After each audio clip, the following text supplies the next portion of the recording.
आज बात करते हैं भारत के एक ऐसे महान राजा की जिसने हमें स्वराज का सपना दिखाया, एक ऐसा शासक जिसने अपने साहस और अपनी सोच से एक मजबूत राष्ट्र की नींव रखी। चलिए छत्रपति शिवाजी महाराज के इस असाधारण सफर को थोड़ा और करीब से जानते हैं।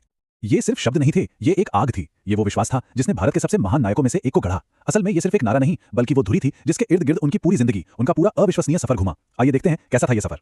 तो हर महान कहानी की तरह इसकी भी एक शुरुआत है।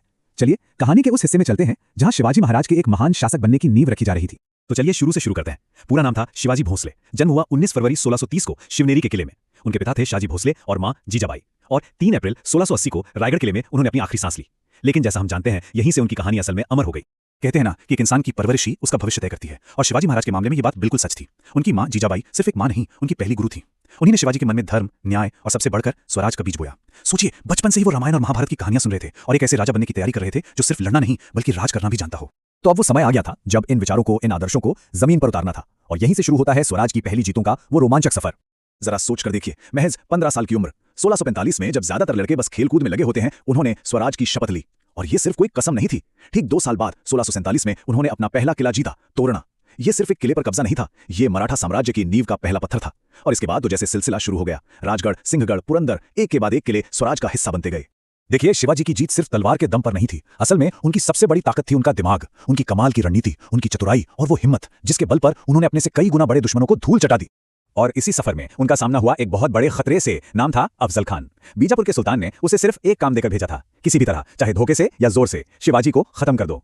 तो अब मंच सज चुका था। आमने सामने थे 2 दुश्मन, और दोनों के इरादे एकदम साफ थे। एक तरफ अफजल खान, जिसका मकसद था धोखे से शिवाजी की जान लेना, और दूसरी तरफ शिवाजी, जिनका मकसद था जिंदा रहना और स्वराज के लिए जीतना। खान ने धोखा चुना, पर शिवाजी, वो एक कदम आगे की सोच कर आए थे। और फिर वो पल आया जिसने इतिहास बदल दिया। जैसे ही अफजल खान ने गले मिलने के बहाने अपनी कटार निकाली, शिवाजी पूरी तरह तैयार थे। उन्होंने अपने हाथ में छुपाए बाघनख से खान का पेट चीर दिया। ये बाघनख मतलब बाघ के नाखून जैसा एक हथियार, इतना छोटा कि हाथ में छिप जाए, पर इतना घातक कि दुश्मन को पल भर में ढेर कर दे। ये सिर्फ एक जीत नहीं थी, ये शिवाजी की बहादुरी और उनकी सोच का सबूत थी कि वो दुश्मन से हमेशा एक कदम आगे थे।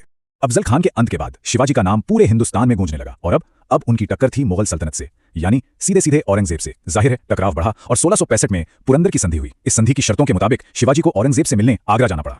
आगरा में औरंगजेब ने शिवाजी को और उनके बेटे संभाजी को नजर कैद कर लिया। उसे लगा कि उसने शेर को पिंजरे में बंद कर दिया है, पर वो भूल गया था कि ये शिवाजी थे। उन्हें कैद में रखना नामुमकिन था। और फिर उन्होंने जो किया वो तो किसी कहानी जैसा लगता है। मिठाई और फलों की टोकरियों में छिपकर वो मुगलों के कड़े से कड़े पहरे को चकमा देकर वहां से निकल भागे।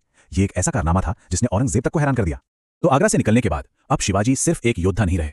अब कहानी का वो दौर शुरू होता है जहां वो एक महान शासक, एक छत्रपति बने, और उन्होंने अपने उस सपने को सच कर दिखाया जो उन्होंने बचपन में देखा था।